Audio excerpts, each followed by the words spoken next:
Minggu dan selamat Paskah saya ucapkan kepada seluruh jemaat. Kita kembali ibadah di tempat di keluarga masing-masing. Tapi saya berharap saudara bisa menangkap firman Tuhan hari ini dengan baik. Nah, topik yang akan saya bagikan pada hari ini adalah upah mengikut Tuhan. Upah mengikut Tuhan, karena setiap orang beragama dan kita yang sudah menjadi Kristen sekian lama itu kita pasti mempunyai harapan. Dan Bapak Ibu yang dikasih Tuhan, ketika saudara melihat film Tuhan Yesus seperti Passion of Christ, begitu saudara lihat Yesus dicambuk, disakiti sedemikian rupa, ya saudara lantas berpikir, untuk apa aku mengikuti tokoh yang seperti itu? Ya. Nah, untuk kita bisa mengerti upah kita menjadi umatnya, mari kita akan lihat firman Tuhan di dalam Matius pasal 19 ayat 27 sampai 30. Upah mengikut Yesus. Lalu Petrus menjawab dan berkata kepada Yesus, kami ini telah meninggalkan segala sesuatu dan mengikut Engkau. Jadi apakah yang akan kamu peroleh? Kata Yesus kepada mereka, aku berkata kepadamu, sesungguhnya pada waktu penciptaan kembali, apabila Anak Manusia bersemayam di tahta kemuliaannya, kamu yang telah mengikut aku akan duduk juga di atas 12 tahta untuk menghakimi ke-12 suku Israel. Dan setiap orang yang karena namaku meninggalkan rumahnya, saudaranya laki-laki atau saudaranya perempuan, bapak atau ibunya, anak-anak atau ladangnya, akan menerima kembali 100 kali lipat dan akan memperoleh hidup yang kekal. Tetapi banyak orang yang terdahulu akan menjadi yang terakhir, dan yang terakhir akan menjadi yang terdahulu. Ya, Bapak Ibu yang dikasih Tuhan Yesus, ini percakapan antara Tuhan Yesus dan murid-muridnya itu didasarkan pada kejadian atau perikop sebelumnya, di mana Tuhan Yesus bertemu dengan seorang pemuda yang hari Jumat kemarin kita bahas. Pemuda tersebut, pertama dia orang muda, yang kedua dia berhasil dalam bisnisnya sehingga menjadi orang kaya pada waktu itu, dan yang ketiga dia adalah orang yang saleh. Tapi ketika pemuda itu bertanya, ketika dia katakan bahwa aku sudah melakukan segala sesuatu yang diperintahkan Tuhan melalui hukum Taurat, terus dia bertanya, lalu apa lagi Tuhan? Ya, dia masih dalam hatinya ada sesuatu yang belum memuaskan dirinya. Nah, Tuhan Yesus bicara, kalau kamu ingin sempurna, maka jual hartamu, berikan kepada orang miskin, dan ikut aku. Ya. Nah, saudara yang dikasih Tuhan, lantas Tuhan berkata, karena pemuda itu berkata, saya tidak bisa ikut Tuhan dengan cara begini, saya nggak bisa melepaskan kekayaan saya. Maka Tuhan bilang apa? Lebih mudah seekor unta masuk di dalam lubang jarum daripada seorang kaya masuk dalam surga. Nah, saudara yang dikasih Tuhan, itu menimbulkan kegemparan pada murid-murid Tuhan pada waktu itu. Waduh, kalau begini caranya gimana? Bagaimana mungkin orang bisa masuk ke surga? Orang saleh aja nggak bisa begitu. Nah, saudara, lantas Petrus menanyakan kepada Tuhan, kami udah ninggalin semuanya, udah ninggalin keluarga, ninggalin pekerjaan kami, rumah kami untuk ikut Tuhan. Lantas kami mau dapat apa? Ya, nah kita akan bertanya seperti itu. Ketika kita punya masalah, ya mungkin masalah pekerjaan, tidak dapat pekerjaan. Mungkin masalah jodoh, saudara tidak dapat jodoh. Mungkin saudara menginginkan seorang anak atau keturunan karena saudara sudah lama menikah tidak dapat keturunan. Mungkin saudara sudah punya anak tapi anak saudara sedang sakit keras, kritis lagi, seperti tidak punya harapan. Nah, di situ saudara berteriak kepada Tuhan, Tuhan, kami sudah mengikut Engkau, apa yang kami dapat dari Engkau? Nah, saudara yang dikasih Tuhan, orang berdoa dan bertanya seperti itu wajar, karena ada harapan kepada yang Maha Tinggi. Tetapi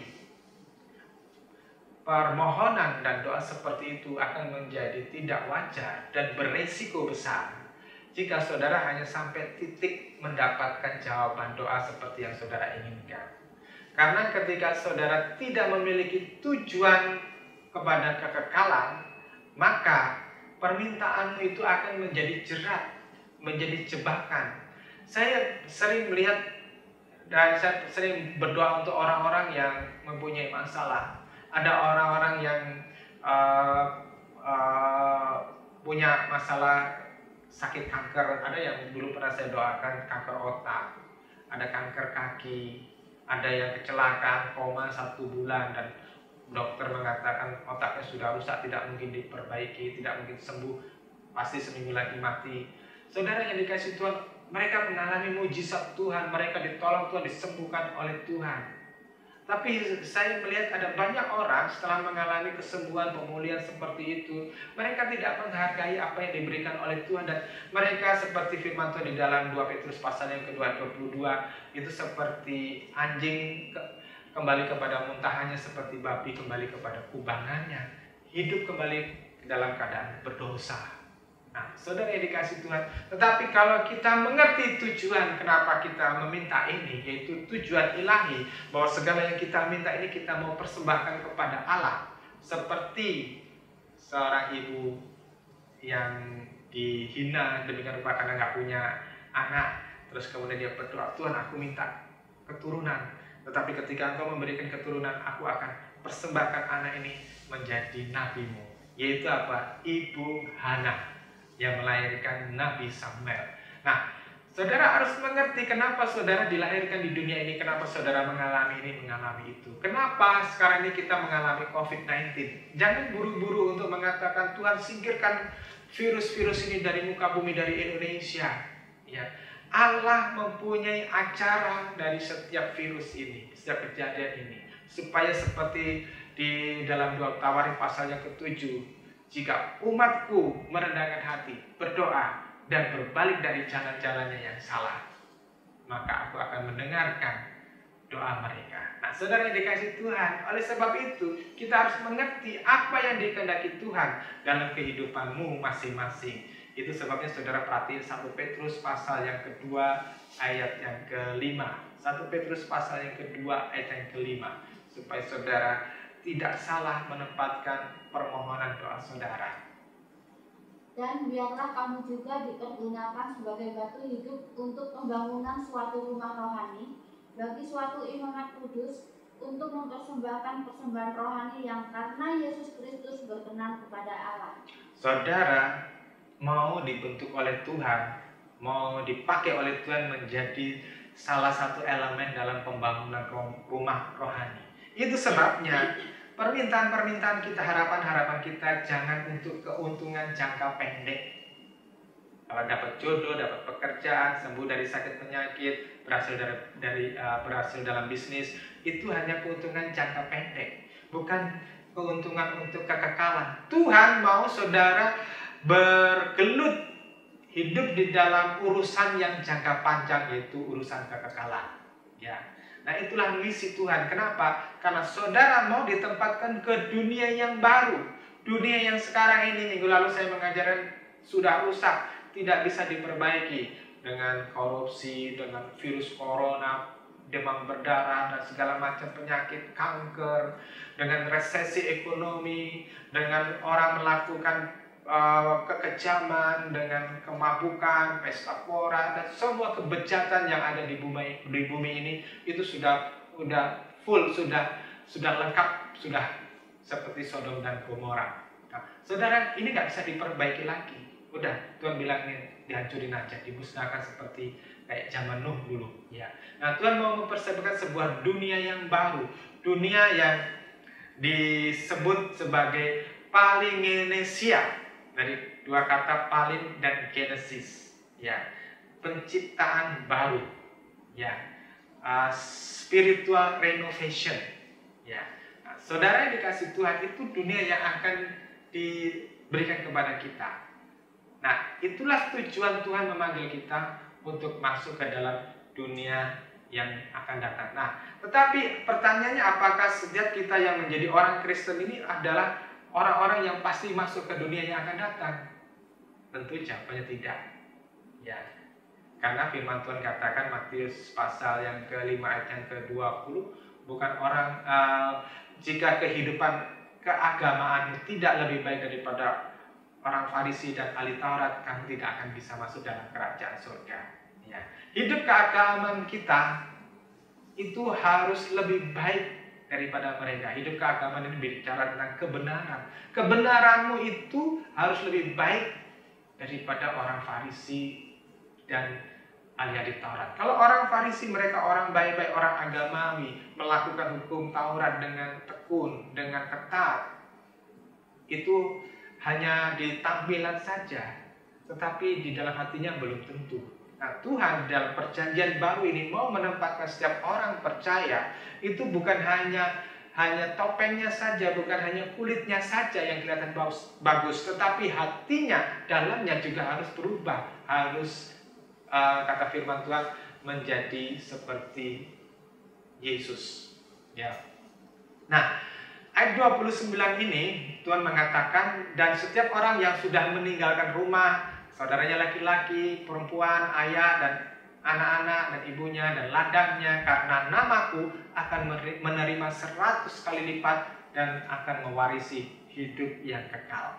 Nah, saudara, ini sejajar dengan permintaan Tuhan di dalam Matius pasal yang ke-10 ayat yang ke-38. Matius 10 ayat yang ke-38. Barang siapa tidak memikul salibnya dan mengikut aku, ia tidak layak bagiku. Tidak layak kalau dia tidak mau memikul salib dan mengikuti Tuhan. Ya. Kalau dia menolak untuk mengambil sebuah tanggung jawab memikul salib, dia tidak layak untuk mengikuti Tuhan. Ayat yang berikutnya yaitu Matius pasal 16 ayat yang ke-24. Matius pasal ke-16 ayat 24. Ini sama dengan Matius 10 ayat 38 tadi, ayat 24. Lalu Yesus berkata kepada murid-muridnya, setiap orang yang mau mengikut aku, ia harus menyangkal dirinya, memikul salibnya, dan mengikut aku. Jadi Bapak Ibu yang dikasih Tuhan, untuk masuk ke dunia kekekalan bersama dengan Tuhan Yesus dan dipercaya oleh Tuhan memerintah bersama dengan Tuhan nanti, ada dua hal yang harus saudara perhatiin. Pertama, menyangkal diri.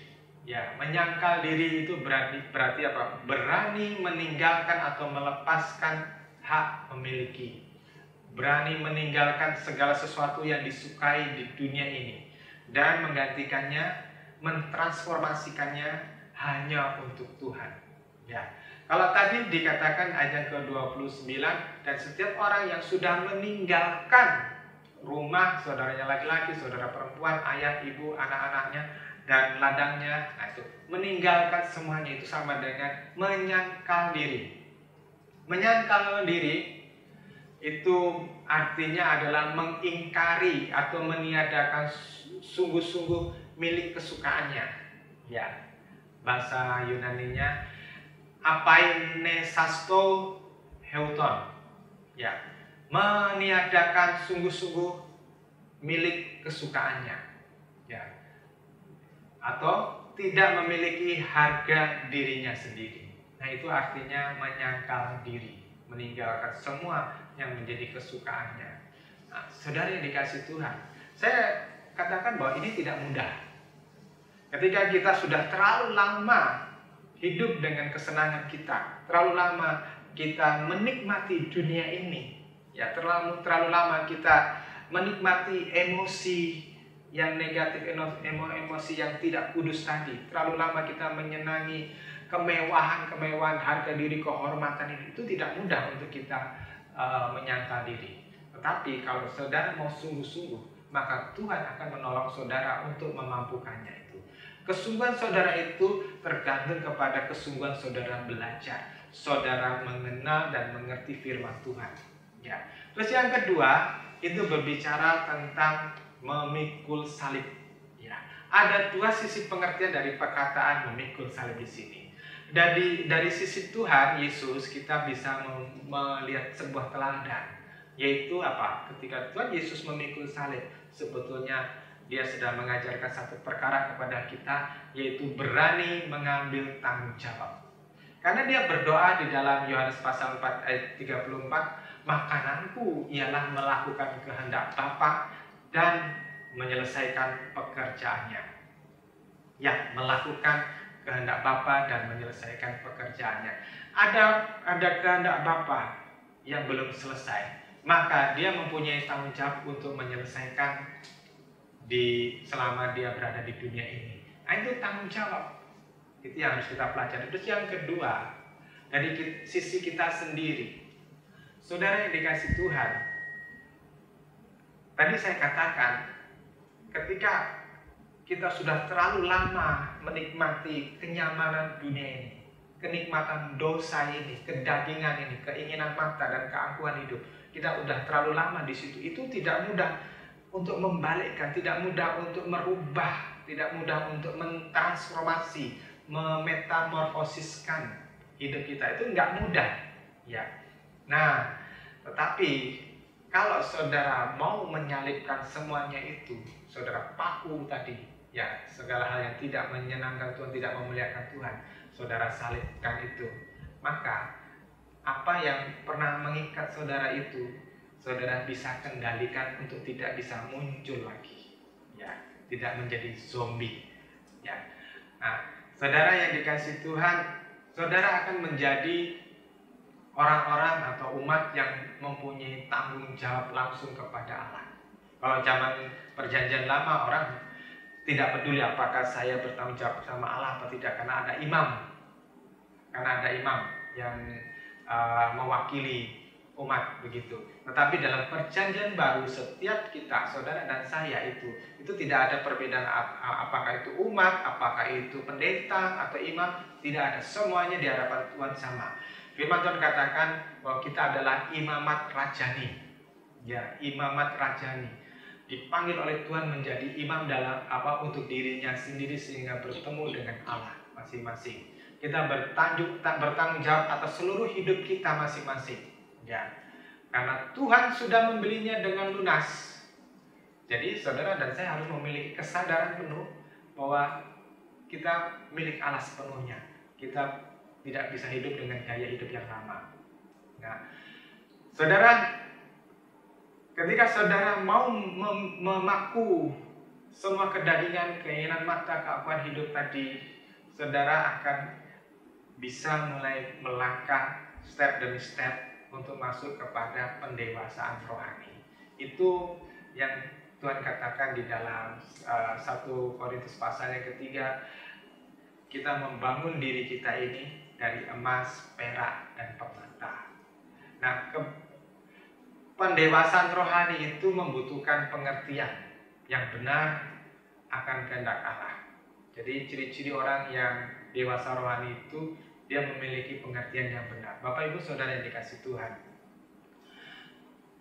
mungkin saudara kadang-kadang dibingungkan dengan banyak orang berkhotbah A, B, C. Ada pendeta A ngomong bicara menafsir firman Tuhan begini, pendeta B menafsir begitu, pendeta C menafsir yang lainnya. Saudara akhirnya bingung. Ya, misalnya untuk menyelesaikan masalah virus corona ini harus pakai cara begini, harus pakai begitu. Saudara bingung. Saya kasih nasihat kepada saudara, lakukan firman Tuhan. Ketika saudara mendengar seorang berbicara sesuai dengan apa yang ditulis dengan firman Tuhan, bukan ditambahin atau dikurangi, maka saudara akan mendapatkan kebenaran. Tapi kalau saudara mengikuti sesuatu yang bukan dari firman Tuhan, tetapi persepsi dari seorang pengkhotbah, saudara bisa tersasar, bisa kesesat. Ya, nah, saudara mendapat pengertian dengan benar apa tidak, itu tergantung kepada saudara sungguh-sungguh mendalami firman Tuhan apa tidak. Nah, ketika saudara mendalami firman Tuhan, saudara akan mengenal kehendak Allah.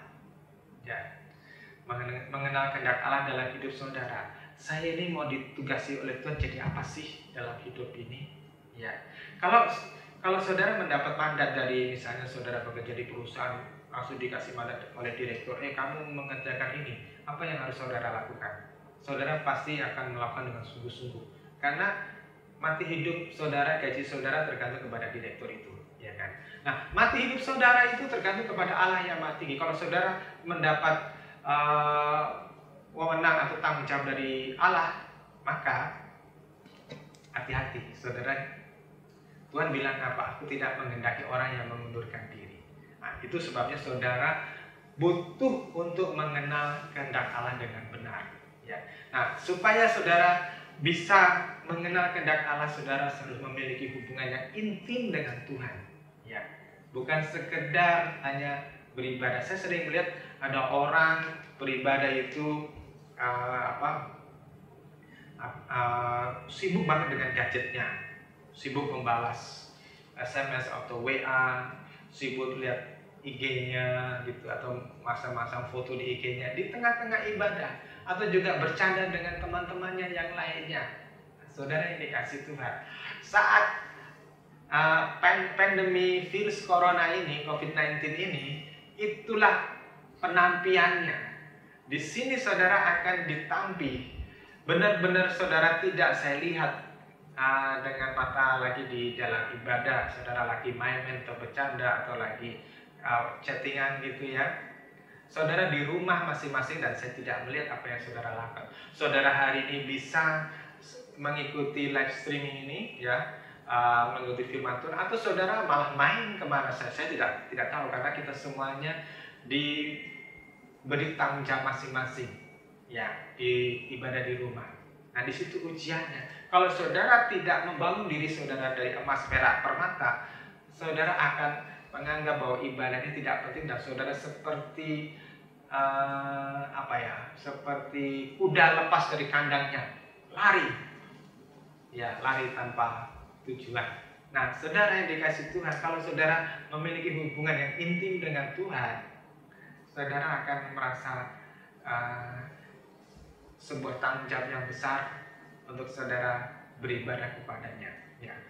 Nah, supaya Anda belajar terus, ada kemauan untuk belajar terus, maka saudara harus membangun ketekunan ya. Ketekunan ini harus dibangun terus ya. Ketekunan ini melawan semua kemalasan. Ketekunan ini melawan semua pemberontakan, ketidaktundukan atau semaunya sendiri. Nah, momen Paskah yang kita sedang rayakan saat ini, kalau anak-anak kan berpikir, oh cari telur Paskah, kelinci, itu tradisi-tradisi yang tidak alkitabiah ya. Ya, itu untuk anak-anak ya, untuk anak-anak. Tetapi kita yang harusnya sudah dewasa menurut ukuran umur ini, kita harus merenungkan bahwa penderitaan Yesus itu bukan hanya untuk kita kagumi, untuk kita langsung sedih begitu ya melihatnya, atau saudara terharu dengan penderitaan Tuhan. Tetapi ketika kita menyaksikan semua itu atau mengenang itu semuanya, saudara berpikir tentang sudah seberapa jauh kita melangkah bersama Tuhan, seberapa tinggi kita sudah mencapai level yang diingini oleh Tuhan ya. Ayat yang ke-29 dikatakan, setiap orang yang meninggalkan rumahnya, saudara laki-laki, saudara perempuan, ayah, ibu, anaknya, ladangnya, yang akan menerima 100 kali lipat dan mewarisi hidup yang kekal. Ya, hidup yang kekal di sini adalah hidup yang berkualitas. Ya, hidup yang di luar imajinasi kita, yang luar biasa, dan itu dijanjikan oleh Tuhan di dalam Yohanes pasal 10 ayat yang ke-10b. Yohanes pasal 10 ayat yang ke-10b. Ya. Aku datang supaya mereka mempunyai hidup dan mempunyainya dalam segala kelimpahan. Aku datang untuk memberikan hidup. Ya. Mempunyai hidup dan mempunyainya dalam kelimpahan. Ada dua hal, yaitu mendapatkan atau mempunyai hidup, dan yang kedua kelimpahan. Ada dua hal. Ya, pertama, Tuhan datang untuk memberikan saudara kehidupan. Kehidupan di sini menggunakan kata zoe atau zoen, ya, zoe.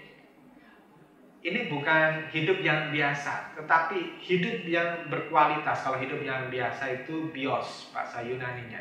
Tapi zoe ini merupakan hidup yang berkualitas, hidup yang mulia. Jadi bukan hanya sekedar hidup-hidupan. Dan perison, ya. kelimpahan. Nah, saudara, kelimpahan di sini bukan kaya raya, bukan punya harta banyak, bukan dapat istri yang cantik, suami yang ganteng, tapi kelimpahan di sini memiliki artinya very highly beyond measure. Artinya sesuatu yang berkualitas di luar ukuran-ukuran manusia. Ya, dan itu yang mau diberikan oleh Tuhan buat saudara dan saya. Saudara bisa bayangkan. Jadi, saudara, saya mau kasih tahu saudara, kekayaan apapun yang bisa dikumpulkan seorang manusia, siapa yang bisa saudara hitung saat ini? Mungkin saudara mau menghitung Steve Jobs atau yang lainnya, misalnya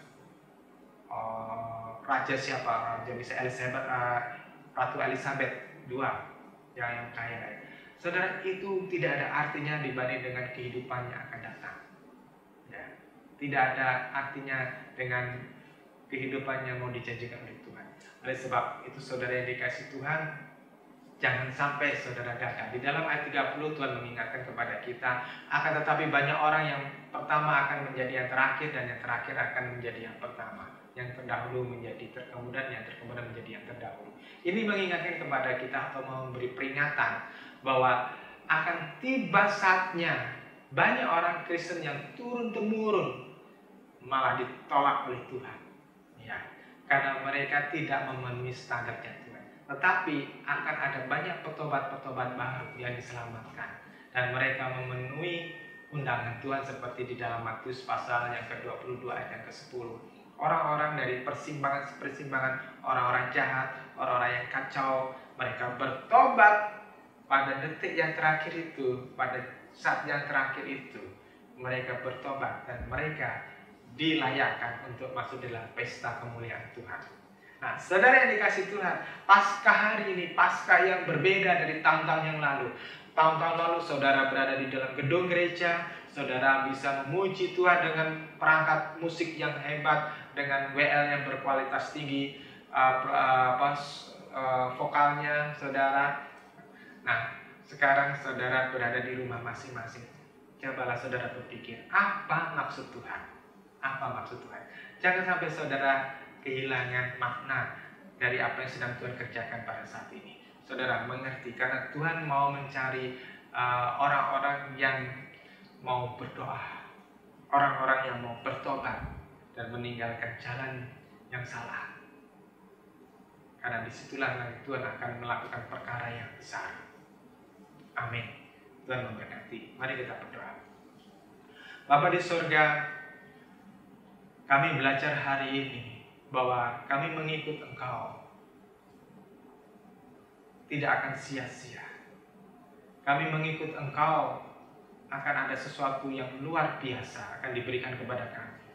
Oleh sebab itu Tuhan, biarlah setiap saudaraku yang mendengar firman Tuhan hari ini, menangkap firman Tuhan, biarlah mereka lebih bersungguh-sungguh dengan Engkau, supaya mereka semuanya diubahkan menjadi batu-batu yang hidup untuk pembangunan rumah rohani, untuk mempersembahkan kemuliaan bagi-Mu ya Tuhan. Oleh sebab itu Tuhan, setiap saudara yang mendengarkan firman Tuhan hari ini, mereka mengalami perubahan, transformasi, metamorfosis, diubah dari hidup yang lama menjadi hidup yang berkenan kepada Tuhan, yang sempurna. Haleluya. Amin. Tuhan Yesus memberkati.